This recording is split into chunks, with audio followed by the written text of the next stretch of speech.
But that's what happens. If they keep getting away, eventually something else is going to take them out. So as soon as they're big enough and old enough for you personally, get after them hard. Because you only have like a window, it's like you never know. Like the Chip, that deer right there. Like I missed my window on him. Didn't get him killed and something happened. I don't know if he died or who knows. But they disappear. They don't live forever. So you have it in your mind. You're just going to keep hunting them year after year after year, and they're going to become old men, and you're going to become an old man, and it's something. It just doesn't happen like that. Sometimes you get 5-6 years out of them. That's wild though. That's kind of like stretching it. Or even something random. Like the Henry and Curly, right? Yeah. He hunted that deer for 5 or 6 years. But that's rare that you have that string of years where you can be on them and you're still hunting them. So.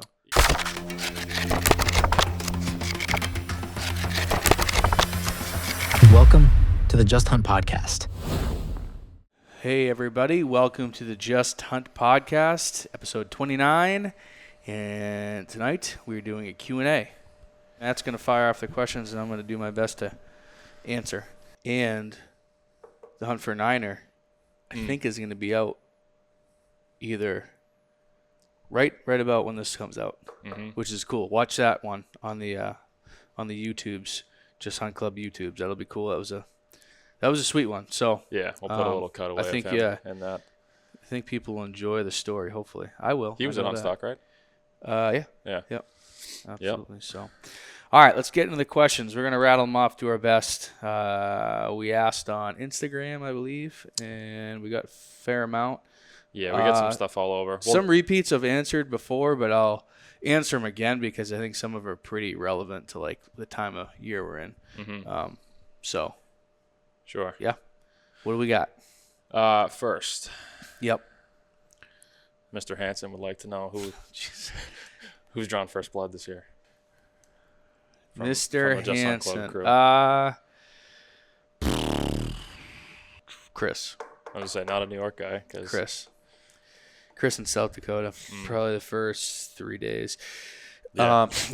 Let's say Chris, because he's the only one hunting that early, I believe. I think everybody else is, like, I'm probably hunting the first week of September, into the first week, but not on the first. But he gets to go first, and he's on some pretty good deer out west, and a fair amount of them, and they're pretty regular. So as long as he doesn't screw it up, which he could, although he has a pretty good track record out there. I think he's killed 2 or 3. At least he's killed 2 or 3.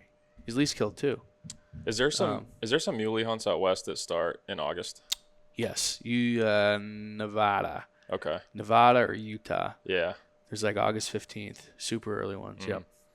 Yeah, I thought I saw somebody. Alberta starts up north August 25th too. So yeah, there's some mule deer hunts. I know California has like silly early seasons for stuff like August 1st or something. I don't know, but I think even maybe in July. I always see people shooting like velvet elk. Yeah. It's like I don't know anything about it. I just see the pictures and I'm like, and it's almost like you see the picture and it's like July 25th and you're like, is this from like what am I? Huh? So I don't know. Maybe I'm. Correct me if you guys know the actual date. But some of that Canadian stuff too, like Bo was doing up in Quebec for bears and stuff is interesting. Yeah, is he up there now? Oh, you mean in June? Yeah, June. I gotcha. Yeah. All right, yeah, we'll start with some of the broader stuff and then get into a little bit more nuances. But first off, what are some of your go-to hunting tactics and why are they effective? Oh goodness, that's a very broad one. Go-to hunting tactics. Okay. I'd say I'm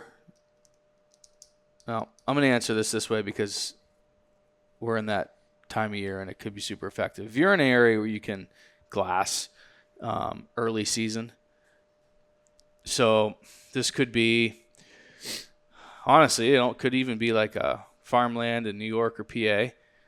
Maybe you're on some beans that stay green later, or you're on alfalfa, or maybe a hay clover field, food plot, whatever. If you are maybe in Kentucky and you're hunting farm country and you can glass some beans. If you're out in, Midwest or Great Plains and you got a good alfalfa or bean field, same deal. Glassing, showing up the 3 or 4 nights before you intend to hunt before the season opens. I think it's really important that you get there like opening day. As soon as you can hunt those deer, the earlier the better, honestly. I love September 1st openers. Those bucks are still in summer patterns. You usually get a few days of them on that summer pattern, still in velvet, and there's like no change. So they'll be doing the same thing they've been doing for like the last month and a half potentially, if the food source is consistent. So I would say glassing, spending a lot of time glassing, that'll be a hunt that Chris will be doing, and I've done in the past too. That's a big one if you can see. That's a really good tactic. Get there early, glass, really try to pattern those deer. And then once you get a pattern and wait for the right scenario. So you might not even hunt the first night where you want to, right? Because the wind's bad, or maybe you need a windy day to get into the spot and it's dead still, whatever. Scout, glass, observe, and then move in and be really aggressive and be right where you need to be and kill those deer or that deer like the first sit. That would be a really effective tactic. For somebody like you who likes to be super prepared and get there early, have you ever gone on a trip that was kind of like for whatever reason, circumstances out of like whatever? Yep. That was kind of either thrown together last minute or for whatever reason you couldn't get there early. Yeah. That you had to for sure. Figure that out. Montana in 2000. What year would that have been? 19 maybe. I think it was 19. No, somewhere around that time frame. I hunted Alberta the first week in September, and then I flew to Montana. So it would have been open for, I don't know, maybe a week. And I didn't really have a plan, but my plan was I'd hunted Montana a couple of times before, killed that little, I don't know, 2 or 3 year old velvet deer. Mm-hmm. And my plan was to try to find a bigger deer, but I didn't have a lead. I mean, there's so many options for whitetails in Montana, everywhere. You can hunt them in so many different scenarios. So, yeah, I basically spent 5 days looking for a buck that I wanted to hunt all over the place and found one. And screwed up on him on the first day. But I think I would have probably killed him if I hadn't. So, yeah, I have. You kind of lose that first day thing. But, I mean, this deer hadn't been hunted, the one I found. I actually got permission on some private. There's some alfalfa fields up in this plateau. They're bedded in this creek bottom, coming out, climbing up this bluff or whatever. And we glassed him up and saw him twice or 2 or 3 times. And then when we ended up going to set up on him, when we went got to the field and started to move in, we had a blind. He was already out in the field, and we're and he busted us and ran back in. And we never really caught up with him after that. Hunted him for a couple more days, but never really caught up with him. So, yeah, I have. I do think that probably if I had had more time in that deer, I probably wouldn't have got busted. I would have had something set up and just would have really taken my time with it. But, yeah. As far as – so that's a good early season tactic, the glassing and watching, and then be ultra aggressive on the right situation. That's a really good early season situation. I guess, let's see. If you're talking in the timber, it's tough. You have to really kind of learn a lot. I guess the second most effective tactic is the annual patterns during the rut that I, focus on. Right, because outside of that, you put a lot of your eggs in that basket as far as just – that's yeah. I mean, you have limited time, so that's kind of where you cash a lot of that in. Right? For me, I'm trying to get it done early season, sometimes out of state, although sometimes in New Hampshire. Basically, early season's about food, right? If you can find a buck on the early season food pattern, bed to food pattern, find out where he wants to be in the evening and where he's coming from. They're really pretty consistent as long as you don't screw them up. Which you can do. You have to be very careful, but that's why I'm saying you don't have that many opportunities at them. You got to move in and try to you got to get it done, first or second sit type of thing. You may not have survived the first sit in the right spot, right? It may be done. So that's kind of my number one tactic. And honestly, I've killed a fair amount of my bucks before, we'll say October 7th, between September 1st and October 7th, doing that exact thing. And I've come close on probably just as many that I didn't kill. So that's a really good time of year to be in the game. And, the glassing thing is great, but you can also do it with trail cameras on, oaks or apples or whatever in the early season. Beech, I haven't had a ton of luck like hunting cuts specifically. I know people like talk about that for early season. Haven't had a ton of luck. I don't think the cuts in a lot of the areas I hunt really concentrate the movement enough because they're so big they can kind of just go anywhere, and they're not really visible. It's like cows in a pasture; they just kind of like mosey around. Yeah, it's not. I mean, they're in there, but I don't know. I haven't been able to figure out how to hunt cuts effectively early season, I guess I'll say. And then the annual rep patterns, right? Scout an area, run cameras, figure out what a deer does one year during November, and then bank on him doing it again the next November. Those are probably my two most effective tactics, other than late season on food. But that's kind of really specialized. It's either, farmer's crop, food plot, bait pile. Or acorns, I guess. Acorns too, if there's acorns left. But I mean, that's really, you kind of have to set that late season up. And honestly, if you don't have the right situation late season, it can be really tough. So I would say that's a really effective time to hunt, but not necessarily like that's not going to happen unless you really like curate that situation and like have a specific deal. Mm-hmm. So we'll talk a little bit about, I know we talked about it last time a little bit too, but going into some new areas. Mm-hmm. This is a good one. Say there's a 1,000-acre piece, and you just want to collect data this year. Yep. How many cameras are you going to put out to feel confident going into the following year? You personally. Honestly, yeah. So 1,000 acres is pretty small for what I hunt. That would be a small area. If the habitat, you could scale it, I guess. Well, but I'll say if the habitat is indicative or representative of the bigger areas I hunt, so you have 1,000 acres, probably only 100 acres of like habitat or ground worth paying attention to. Maybe 50, right? So I'm usually paying attention to like 10% of landscape, right? So you scale that down, you go from 1,000 to maybe 100 acres, and then in that 100 acres there may be like, I'd say maybe like 2 or 3 different, maybe 4 or 5, something like that, different areas, maybe a couple, 2 or 3 really good scrapes, maybe like a good funnel. Maybe there's, a really big highway, on the side of a mountain, whatever. So I would say maybe like 3 to 5. I have obviously had way more than that in like 100 acres, maybe like 10. But I don't know, this year I actually I pulled cameras out of an area because I was like, I just don't think I need this many cameras in here. I'm not learning anything new. I know, like I get pictures of the same deer. They're in the same time frame on that scrape. I learned that maybe it's not like a really focal, it's like a secondary scrape or something. And it's like, is that really giving me much information, knowing that he hits a scrape once a month? Not really. I know he's in the area. He's going to hit it at some point. I'm not going to hunt that scrape.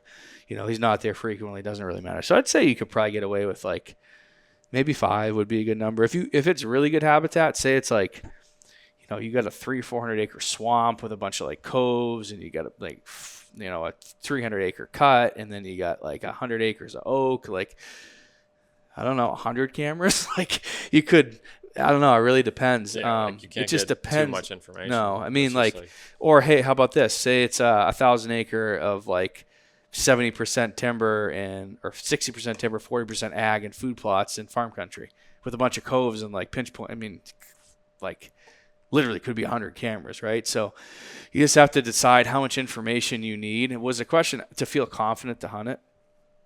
Yeah. So like I say that I could put one camera on one key scrape in 1,000 acres and get all the information I need to hunt that scrape the next year, right? So like it just really depends.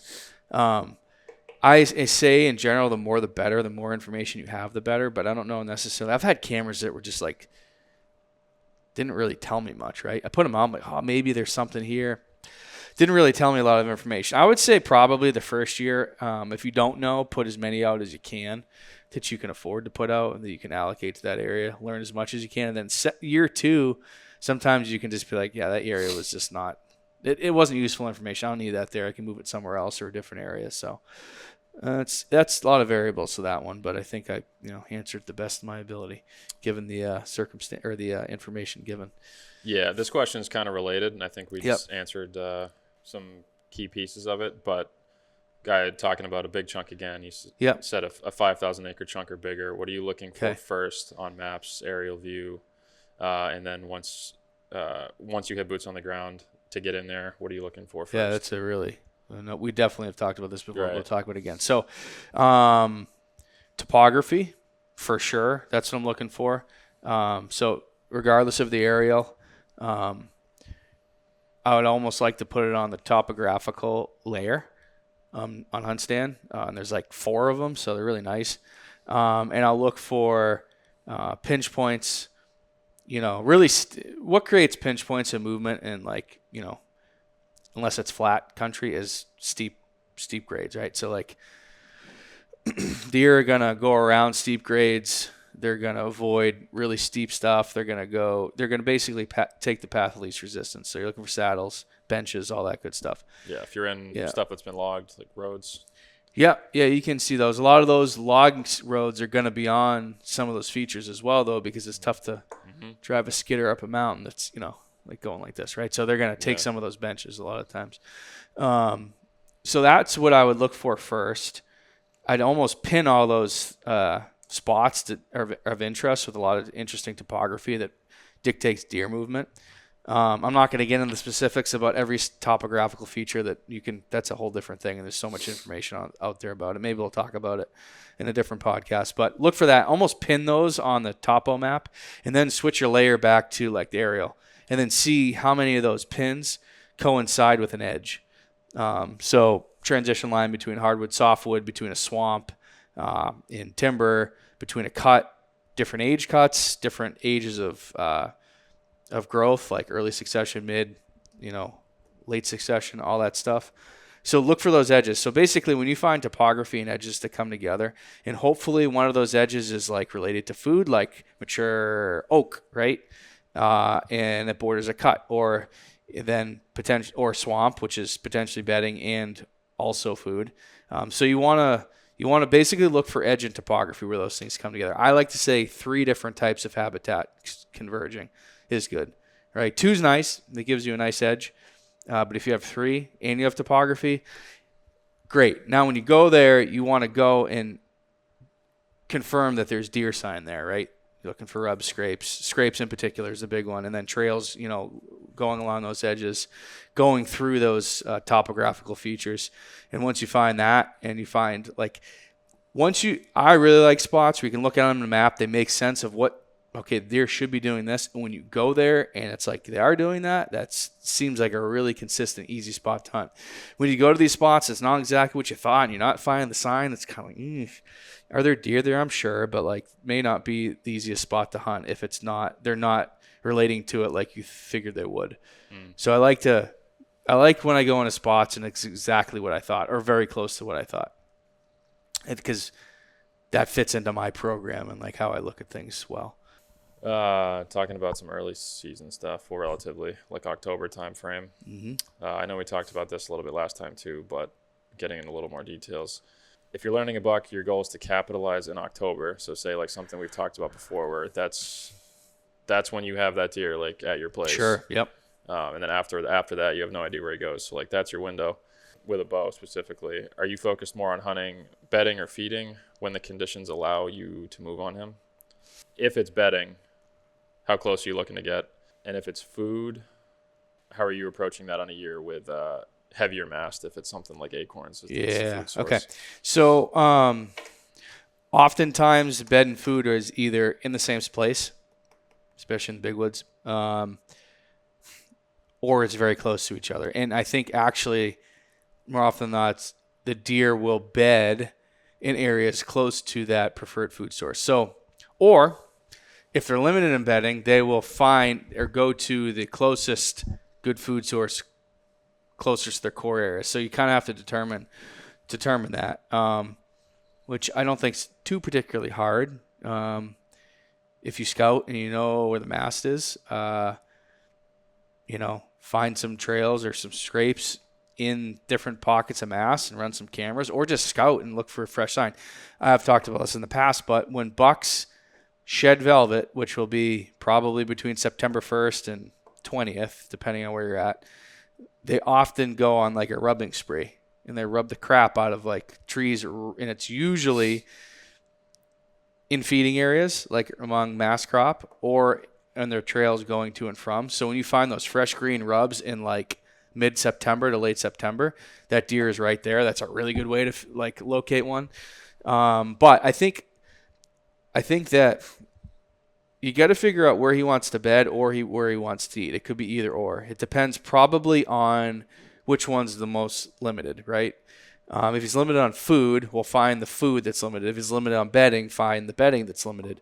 And then once you find the food that's limited, he's going to be bedding, around that in a logical location. If you find the bed that's limited, well, he's going to be going to the food source closest to that bed first.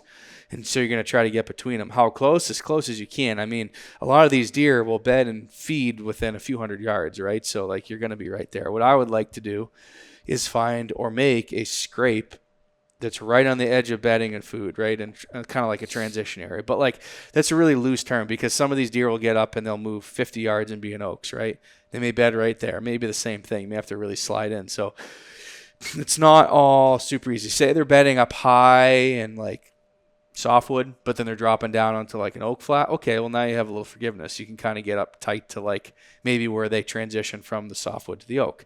And if they're up in that softwood a ways, well, you're okay. But they may be bedded and, maybe there's no softwood, it's just all oak and they're bedded with a visual advantage. And it's like, it's going to be tough to get in on them. You have to sneak in and they may bed and feed in the same spot. So it's a tough one. We've talked about calibrating our distance between a bedded deer and knowing how close to push in. That's really tough. It's a tough thing to do if you know all the factors, right? So there's so many variables. Close, right? But because they're usually not moving very far in October in daylight. They're not moving very far to begin with. As the month goes on, they start to move a little more. I think that some of these scrapes, though, they are starting to feel like starting to hit scrapes in October. It's not all about food now. We're hard-horned, we're rubbing trees, we're establishing dominance or, the pecking order, sparring with other bucks.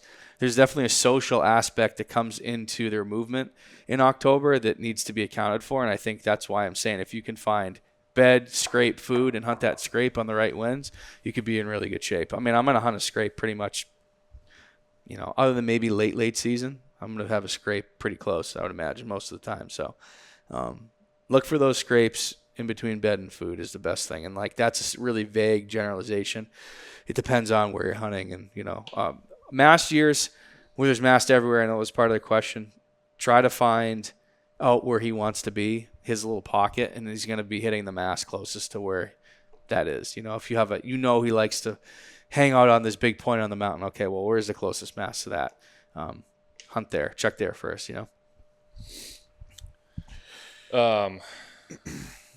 This person got a couple New Hampshire bucks I'm after this year with 3 years of history. I'm finally dedicating the time this season to hunt the dates that I've been getting them. Yep. My question is, how many pictures do you need of a particular buck to feel confident enough to hunt him?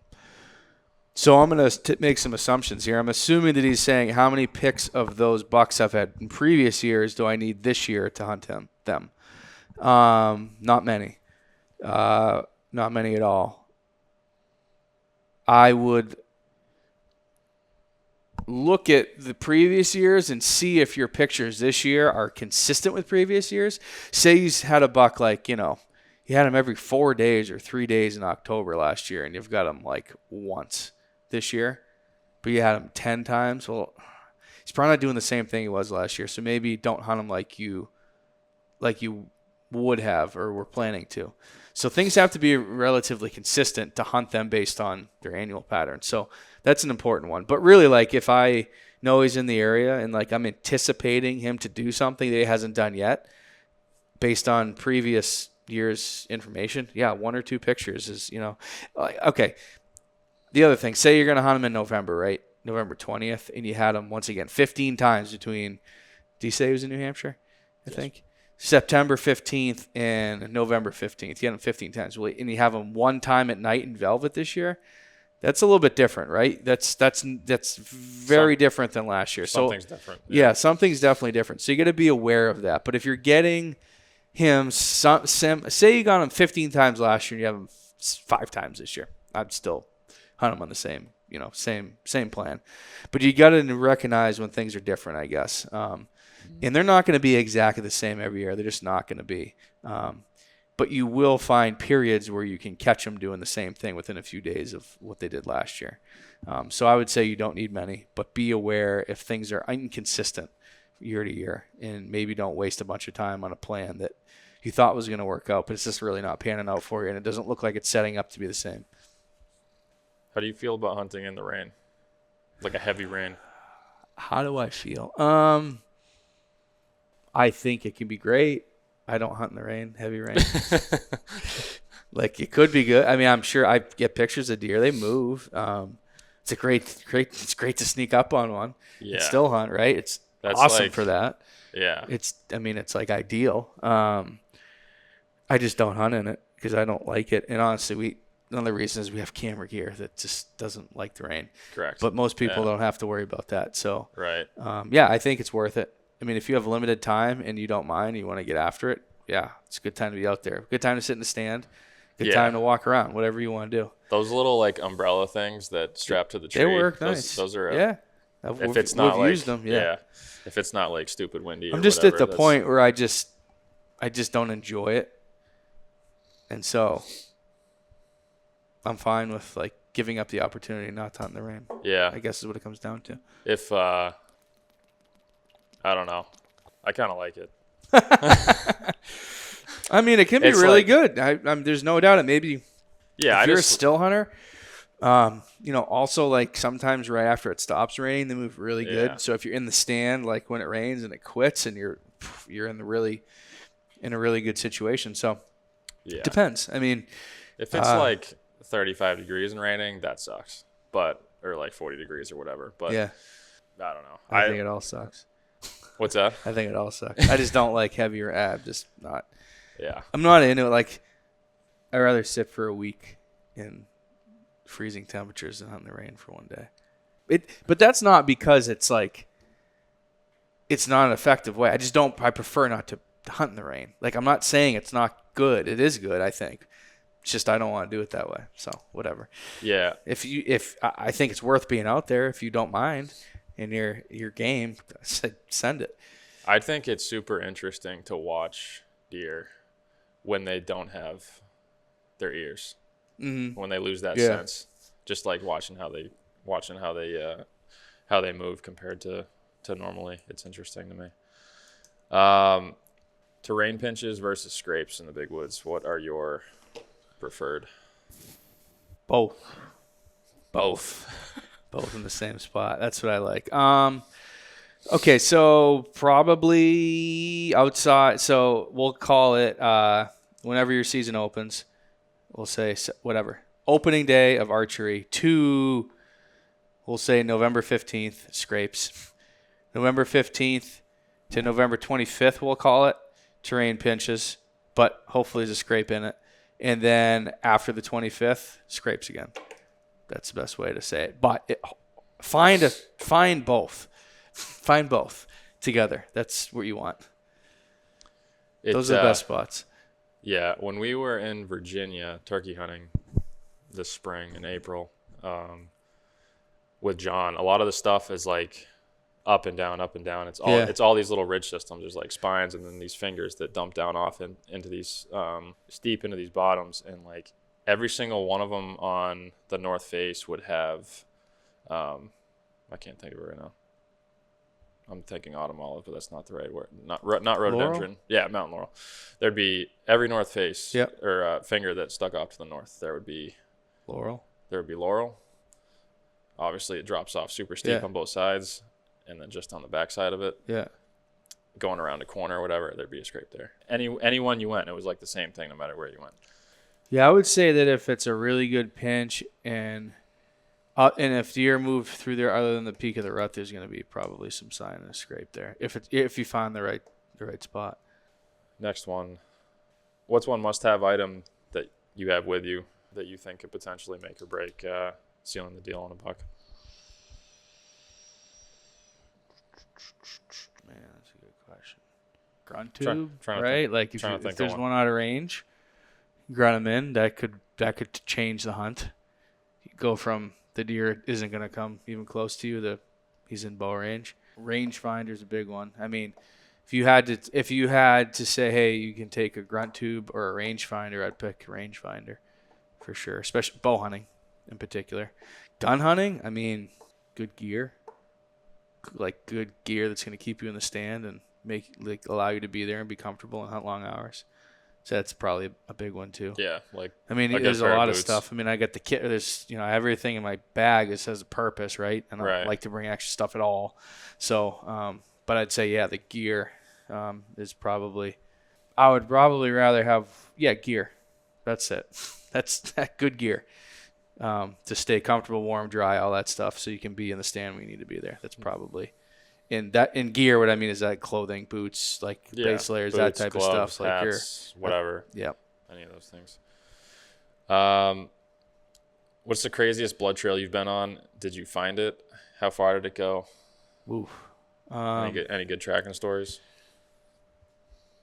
Craziest blood. Oh, crazy. Okay. When you said crazy, I thought like the most amount of blood. I'm like, well, obviously I found it. The thing was dumping gallons of blood out. But crazy. I see. So the craziest blood trail.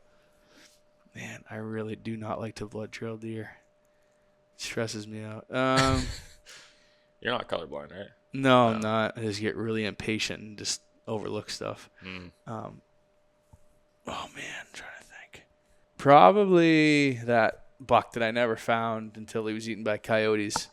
So I shot him liver, and I knew I hit him a little. It was just a little bit back. Gave him overnight. Knew it was back. Shot him with a 2-blade Rage, so I figured to have a big hole. This is back in 2012. Shot him and I was irritated with myself because I was on a roll of shooting deer and making really good shots, and I just got super lax, and I don't know what didn't bear down and really focus on the shot. And it was 23 yards, and I hunted that deer all year. And what was the shot angle? He was broadside. Yeah. Yep. And I rattled him. I think I rattled him in. I'm pretty sure. I was hunting a pinch point between 2 beaver ponds that he was running through. I'd actually tracked him through there in the snow a week before. And when I went through that pinch, everything kind of came together. I was like, this is the place to kill him. And so I set up there, was bow hunting him, and he came out and coming right through the pinch. And I was like, oh my goodness. And I remember he walked out and it was he's big and he was 150-inch 8-pointer. And I just remember him coming out and was like, oh my God, that thing's big. Drew back. I was shooting lefty at the time. And did I stop him? I think I stopped him. You didn't yell at him? He was standing. No. He might have stopped. He was standing in the creek between the 2 beaver ponds, and I shot at him. The trickle. They aren't supposed to shoot in deer in water, so he wasn't in water. He was in the swampy, creaky stuff, walking through. Swimming. He wasn't swimming, I guess. And I just saw it, and I was like, oh, he's dead. But it wasn't perfect. And I was like, eh. So I backed out. I was pretty wound up. I got a dog right away. We got on him, and there was decent blood. Followed him a ways, one bed. He bedded a couple times, and now he's going up the mountain, which was we shot him in his bottom, obviously, so the beaver swamps or beaver ponds. And he was going up a mountain. I was like, this is weird. And so we looked for him all day. I looked for him the whole next day with the dog, would lose blood, find blood. And then I had to go to work. The next day, the dog went back with one of my buddies. They looked all day, and they finally lost him, but he took it a mile. And I know this deer's dead. It wasn't – I remember, exactly where I hit. The deer's going to die. It's but where is he, right? I know he's dead. So after that, the dog kind of was I don't know what's going on. I don't know what to do. Yeah, he's probably dead. But the dog tracker's theory was that he was bumped by coyotes multiple times that night. because he was liver shot for sure. This was before you knew, right? Because you hadn't found him yet, obviously. Before I knew what? Before you could confirm that he had been eaten by well, cows. okay, so yeah, correct. Yep. And I don't know that he died. I mean, I don't know how long. He could have lived for like 12 hours, 24 hours. I don't know. It was a low liver hit, which I've seen deer live over a day on that, but they're still fatally hit. And so it's like the deer's dead, just gotta find him. And so I literally stopped hunting. I shot him on like November 12th, I think, something like that. I stopped hunting and just looked for that deer for like 2 weeks, and I found him. And he had gone up on a mountain, and I found him near the top of a freaking mountain. And what happened was it had snowed. And, I mean, this isn't even a blood trail anymore, right? So the blood trail part of the story is over, but it snowed. And I was, like, just basically gritting the area. I'm like, I know he's dead. Like, I know he's dead. I also had cameras in the air, and he was super consistent. He was not on any cameras. Like, he was gone off. And I had a fair amount in there. So I'm like, this deer's dead. And I just, like I said, the shot, it was a 2-inch rage right behind the heart. Like, not heart, but right behind it. I'm like, he's dead. So pass through, the whole nine. And I, like I said, it was 23 hours I watched the arrow. So there's like, he's not going to live. I found I found a set of bear tracks heading up the mountain. I was like, oh, well, I'll just follow him. I don't know. Who knows? That bear led me right to him. And the bear was eating on him, and coyotes had eaten on him. And it was pretty crazy. So the crazy part about the story is. Was the bear on him when you got to the deer? No. The crazy part about the story is somebody had found him before that and cut the antlers off of the skull. No shit. So here I am for like since July. I've been obsessed with this deer. Hit him for 2 weeks. I'm searching for him. I come around and find him. I come around this big giant pine, and I just see his rib cage, and I'm like, I just know it's him. Like I'm like, that's him. Like that's him. And I'm like, so I'm walking up, and I'm like, I found him. There's not much left of him, but I found him. Like, and then I'm looking, and I'm like, where's his antlers? Like, what is going on? Like, where does antlers go? And then I'm like, of course I'm kind of like just trying to take in everything. And I'm like, yeah. And I'm looking, and I'm like, oh my God, I see like the skull cap was sawed off. And I was like, what the heck? So anyway, I put not an ad, but a thing in Hawkeye, which is like the local paper in New Hampshire, hunting and fishing paper that they publish. And was like, hey, shot this deer, put a trail camera picture of it. Like, someone found him. It'd be cool if you could like just let me know. Like, I could see him. If you give him to me, or I'll give you a reward for him, that'd be cool too. But like, I just want to know what happened. Like, obviously, I know the deer's dead now. And the guy called me that found him. He saw the ad and called me. He was like, yeah, they got that antlers. You want him? I'm like, yeah. And he just met me and just gave him to me. I was like, that's awesome. Yeah, and it turns out he had hit a big buck in that same area a year or two prior and never found it. So he was like super like could relate to the situation. That's interesting because I know the percentage of people who do that is small. So good on that guy. I did look, like I said, it's not like I just was irresponsible and shot the deer and never really looked for it. But I mean, I spent a lot of time looking for him. Yeah, I mean, how many people are just going to stop hunting and look for a deer for 2 weeks? I don't know. I mean, some people definitely wouldn't, but that's what I did. That was the only deer I was hunting that year, and I was like, I called him Brock Lesnar. I named him after. Yep. How much do you think he weighed? I don't. It's so hard to say because like you can speculate. He was a big freaking deer. I bet he was 200 pounds plus. He was okay. This is to put it in perspective. When I was getting camera pictures, I thought he was like 135 because he had a huge body and his antlers looked small. But when he walked out, I was like, oh my God, that deer's huge. Like he was and the skeleton was huge and long. Like he was a huge deer. I would bet a lot that he was 200 plus pounds. And like I said, he was 150-inch 8-pointer. So yeah, he was a big one. Do you have any old trail camera pictures of him? Yeah, save somewhere for that sure. I can throw I'll in see if so I people can. I'll write it down. Brock trail camera pictures. Yep. Brock trail cam pics. Yep. That one was not on video. No, that was pre-video time. Yeah, I don't think we had filmed. We had started filming some stuff, but it was right at the beginning. Yeah. Ross was off in Rossland. Yeah. All right. I got a main question for you. Yep. When there's no beech nuts, no blueberries, ag, or acorn crop present, No beach. Blueberries? Because it's in Maine, so they get a lot of wild ones, I guess. I don't think the deer eat those. You don't think? Interesting. No. Maybe if I'm wrong, I'm not saying they never eat them. Okay, I'm just saying I don't think it's a major food source for deer. Okay. Yeah, I don't know the situation. Beach. I don't know if All right, there's. what are the things? I don't know again? if there's like a blueberry farm or whatever. Beach. No beech nuts. So mast. Yep. To include acorns. Yep. Blueberries. Yep. Ag. Yep. So no food typically, or Okay. what you would typically think of as deer food. What do you think would be the go-to, any go-to feed the deer might frequent? Mid-coast Maine seems decimated of deer food this summer. Thinking towards early bow season, browse might be one of the only options, but with very little rain, even that's going to be sparse.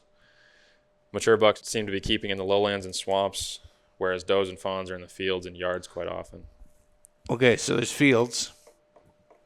So that's food source. Hay fields. Apples. See if you can find those. Mid-coast Maine has a lot of apples. I would look for apples and cuts. I mean, if you don't have a defined food source, it gets really difficult early season. Like we talked about earlier, the cuts, like effectively hunting a clear cut or a select cut early season is a challenge. It's a tough situation. Apples, look for apples, A, and then B, you got to be around. I mean, browse is what. There's no secret. I mean, I'm trying to think if there's anything really, but there's no like secret food source like they like to eat like ash leaves in September. Like find an ash. No, there's nothing really like that I'm aware of. Yeah, I mean, that's a tough one. Look for browse. Early succession growth. Some of those hay fields they may be coming to at night. If you're talking early season in Maine, so maybe you can like backtrack them away from there. Usually on poor years with not food, and I'll say I haven't really seen many areas in New England that are in that situation that this year. I know it's been dry, but I've seen lots of all the things that he said there isn't, but maybe that area he's in isn't. Maybe look a little harder too. I don't know. Maybe dive a little deeper into maybe there are some of those food sources you're just not finding them. But yeah, I would. I look to the hay fields, even if the does and fawns are there. That buck may be coming at night. It seems like I said, years where there's a lack of food, those green hay fields seem to draw deer pretty well. So apples, hay, and then browse, clear cuts, select cuts, early succession growth, that type of thing. What's your favorite deer season tradition you look forward to every year? Ooh, probably hunting the rut in New Hampshire, rut week, I'd say. I'm trying to think if there's much else. I mean, so Doe Fest is up there. Yeah. Honestly, Doe Fest is up there. Ooh, it's a tough one. Tradition? Ooh, they're both tradition. They're both good. They're right. I mean, for the opportunity to like hunt with buddies and be after a big buck, definitely rut week. But Doe Fest is just like probably Doe Fest.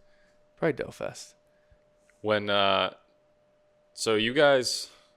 How many years ago did you start hunting the mountain? Oh, I mean, 8? Hunting it hard, probably. Hunting it like we do now. Hunting the mountains like we do now, probably 2017. Yeah. You'd have hunted it, no, maybe even like 18. 17, 18. Probably 18.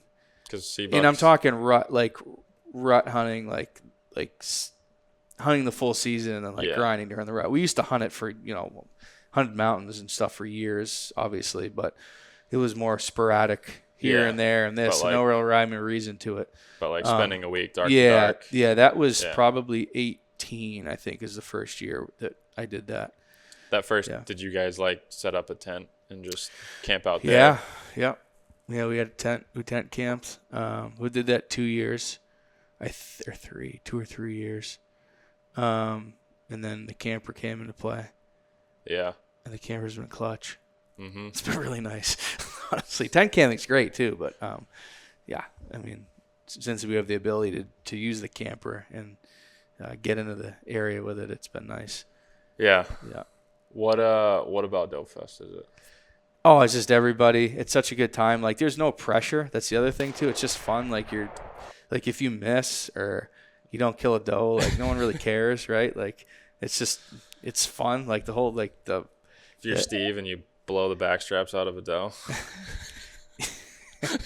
Yeah, there's lots of. I mean, it's just fun. It's everybody gets together. We get to hunt. We eat a lot of food and shoot a lot of rounds out of our Mossbergs, and it's just really a good time.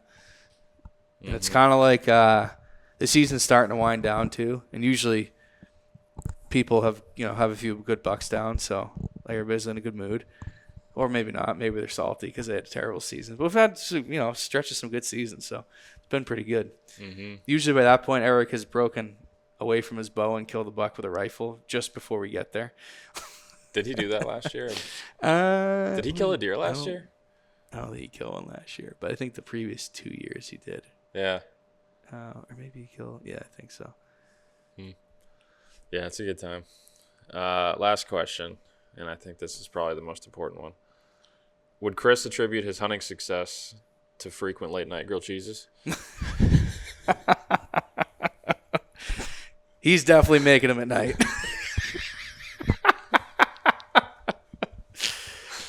Oh, shit. Yeah, dude. He's definitely making them at night. I'll just say that. I'm glad he found Leah. She's good for him. Yeah. So. No doubt. Is that it? That's it. No shit. That's good. What else? Yeah. Seasons are starting to roll in real quick. It's what is it today? It's the 15th. Yep. Believe it. So we got Western seasons in 2 weeks. Some even sooner, like we talked about. Alberta, September 1st. Henry's going. The Dakotas. Anybody going with Henry? Is he going by himself? Nope, he's going by himself. Is he bringing a cameraman? Justin is going to film him. Okay. We got some early season, Northeast early season stuff early September as well. We got Bears early September. Trying to think what else, if I'm missing anything. I know Cody's got an elk tag in September. A good elk tag. Yep. What else? I think that's about it. Is there? Yeah, it's gonna be. We'll be hunting in September pretty good. I'm excited about it. I think we're gonna have a good go of it. Our first hunt of the year. John and I are going on. We did a big scout last week, and super productive and exciting, and everything looks great. And so we're gonna got some cameras out, and already got pictures of deer that one deer that I was after last year that is in the same spot doing the same thing. So he may be in trouble, and we got lots of other options. So we're excited about that early season bow hunt. And Chris is in. I mean, he's got going back to South Dakota. And he's got some pictures of some. Yeah, he's got some good ones. Pretty regularly, so that should be awesome. Then Alberta's Alberta. It's always crazy, and there's big deer everywhere. So not necessarily, I shouldn't say that, but Torch is still. We're in big deer. Torch is MIA, so yeah. I guess no one. Well, some people may have heard of Torch, but the story of Torch has not been made public. But it may come to an end. Yeah. After 3 or 4 years, so. Yeah, for those who don't know, Torch is 100, and last year, what was he like? Probably 190 something. Yeah, probably. Split brow, just absolutely stupid deer. He's a deer that I missed in 22, I believe. 22. When he was 5. I think I missed him when he was 5. Yeah. And then Henry missed him. Henry hit him. Hit him, didn't kill him. At 6, and then had a close, just cat and mouse with him last year. At 7, and this year it would have been 8, and he just hasn't showed up. So he still might, but I don't know. He also could be dead. Mortality is pretty high up there. The winters are brutal. There's lots of coyotes. It's tough on them. So a lot of those old deer die. I think more so than here. So, but that's what happens if they keep getting away. Eventually, something else is going to take them out. So kill them as soon as they're big enough and old enough for you personally. Get after them hard, because you only have a window. It's you never know. The Chip, that deer right there. I missed my window on him. Didn't get him killed, and something happened. I don't know if he died or who knows, but they disappear. They don't live forever. So you have it in your mind. You're just going to keep hunting them year after year after year, and they're going to become old men, and you're going to become an old man, and it's something. It just doesn't happen like that. Sometimes you get 5-6 years on them. That's wild though. That's kind of like stretching it. Or even something random. Like the Henry and Curly, right? Yeah. He hunted that deer for 5 or 6 years. But that's rare that like you have that string of years where you can be on him and he's alive and you're still hunting him. So even something so random like they get hit by a car yeah, or whatever. Anything, dude. There's so many things that can kill those deer. Mortality super high among bucks. I do think that the older bucks get better at surviving, but just a numbers game. Like if they're out in the wild for 10 years, the chances are something's going to kill them eventually. You know, like it's just the odds. The longer they're out there, the closer they are to death. I guess that's true for all of us. But on that note, you get it. Yeah, yeah. Happy Friday, everybody. Yep. So hopefully you guys enjoyed this one. If we do another Q&A, ask questions. We may do a call-in one so we can talk to you in person and kind of get a little more context to the questions. I think that's more effective. Be able to help you out better. So we're gonna probably line one of those up in the future. Maybe we should do one like a September and October, a November and December one, so that people can talk about maybe like a situation they have during the season. So we can help them in real time, you know, like maybe we can have a call in and then maybe get it out in the next couple of days. Well, they'll get the information if we talk to them right when it happens, but maybe we post it pretty quick during the season. Yeah, I think that'd be cool. I mean, let us know if you guys would be interested in that. We could do like some live call-ins if you have specific situations and try and help people out. I think that'd be good. Let's see. If you are getting ready to hunt and you're going to bow hunt, make sure your bow's dialed. It's kind of like late to be doing it, Matt. I know there's a lot of people that have dry fired their bow this week. I won't name any names. Try not to dry fire your bow within a month of the season. I haven't heard the story yet. Oh, there's two. We had two people dry fire their bow like 2 mornings ago. Both call me. Hey, I was like, oh boy. Yikes. Yep. Get your stuff dialed. Don't wait till the last minute. Things go wrong. And shoot your bow. Get ready. Shoot your bow a lot. I try to shoot every day from now to the season. And I'm got a lot going on, so I'm really kind of making concerted effort to get that done. Wake up early, stay up late, whatever you got to do. Maybe get a lunch break where you can shoot. The other thing is, this is really the time of year that if you are maybe if you don't open till October 1st, it's not quite there yet. Maybe you wait till maybe the first week in September, but like you can really start getting on these deer right now if you have like a September opener. Oftentimes even in like if you have a September 15th opener, like New Hampshire, Connecticut, right now you can, some of these deer in mid-August are going to be doing the same thing in mid-September. Not all of them, but some of them are. So it's time to start getting ready and start scoping stuff out. If you don't have trail cameras out and you're trying to hunt early season, I'd get them out as soon as you can. Like, get them out, because this information, the next 4 weeks, particularly in New Hampshire, and then maybe you have a couple more weeks if you don't open until October 1st, right? But yeah, it's like crunch time to go. She's here. Time to go. She's about here. I'm ready for it. We're all behind. Always. All right. Thanks for listening, guys. Hopefully we gave you some good information on that one. We'll see you on the next one.